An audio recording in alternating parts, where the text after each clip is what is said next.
ఇట్లా ఈ పట్ట ఉంటుంది. దీంట్లో పట్టలో ఏం చేస్తాం మనం, ఈ తడి చెత్తను ఆ తట్టతోటి తీసుకుంటా కొంచెం కొంచెం వస్తుంది. ఇలా కవర్లు ఏదున్నా కానీ బయట వేస్తాం. బయట వేసిన తర్వాత ఇది ఇట్లా తీసుకుపోయి ఇక్కడ మిషన్ ఉంటుంది. ఆ మిషన్లో వస్తుంది.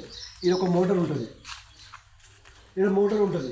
ఈ మోటారు మొత్తం ఆకుని మొత్తం చిన్న కడిగేస్తుంది. చిన్న కడిగేస్తే దీనిలో ఒకటి అర్బన్ పెడతాం, నూకుడు బండి. ఇది నిన్న తర్వాత ఇట్లా ఇట్లా కుప్పలాగా పోస్తాం.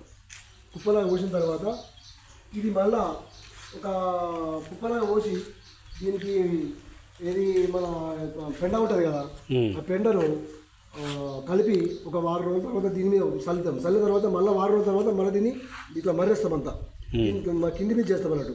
చేసిన తర్వాత జల్దీ కూలిపోతుంది. మళ్ళీ దీంట్లో వర్మి కంపోస్ట్ ఉంటుంది ఒకటి మందు, దాన్ని వస్తే తొందరగా కుళ్ళు అయిపోతుంది. కుళ్ళు అయిన తర్వాత మళ్ళీ మనకి ఇట్లా తయారైంది. ఇట్లా తయారైంది.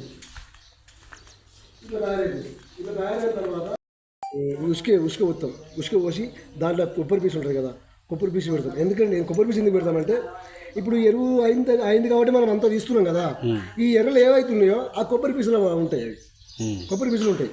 అయితే మళ్ళీ మనం ఇది పరుడు అయిపోయిన తర్వాత మళ్ళీ తడిచెత్తులో పోస్తామా, అప్పుడు నీళ్ళు పట్టినాక మళ్ళీ నీకు వచ్చి ఆకులు తింటాయి. ఆకులు తిని ఎరువు తయారవుతుంటుంది. ఎరువు తయారవుతుంటుంది. అట్లా దీన్ని మళ్ళీ స్టాక్ వస్తుంది.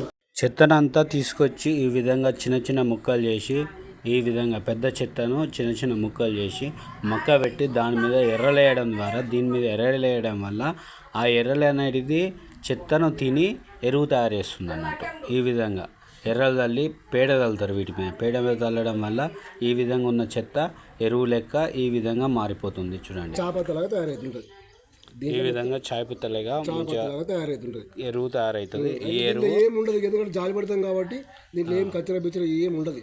ఇట్లా చాపత్తలాగా తయారవుతుంది. ఇట్లా మనం పట్టుకున్నా మనకు ఎరువు మొక్కలకు వేయడం ద్వారా మొక్కలు చాలా బాగా. అయితే ఈ రైతు కంపోస్ట్ తయారు చేసిన కంపోస్ట్ ఎరువును వాడిండు. ఈ రకంగా ఇంకా పూర్తిగా ముక్కనికి రాలేదు. ఈ స్థాయి కంటే ఇంకా దుడ్డు వస్తుంది. కర్ర ఇట్లా ఉంటుంది. అంటే మనకి ఇంత ప్రయోజనం ఉంటుంది ఈ ఎరువు వల్ల, ఈ కంపోస్ట్ వల్ల మనకి ఇంత ప్రయోజనం ఉంటుంది.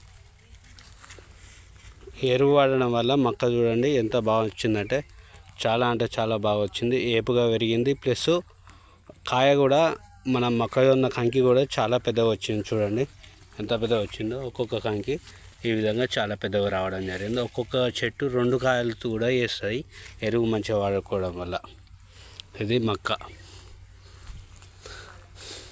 మొక్కజొన్న, పత్తి అలాంటి చిన్న చిన్న ఈ కూరగాయలు, ఆకుకూరలు కూడా పండించడం జరుగుతుంది. ఎరువు వేసి ఈ విధంగా ప్రతి ఒక్క ఆకుకూర కూడా పండించడం జరుగుతుంది.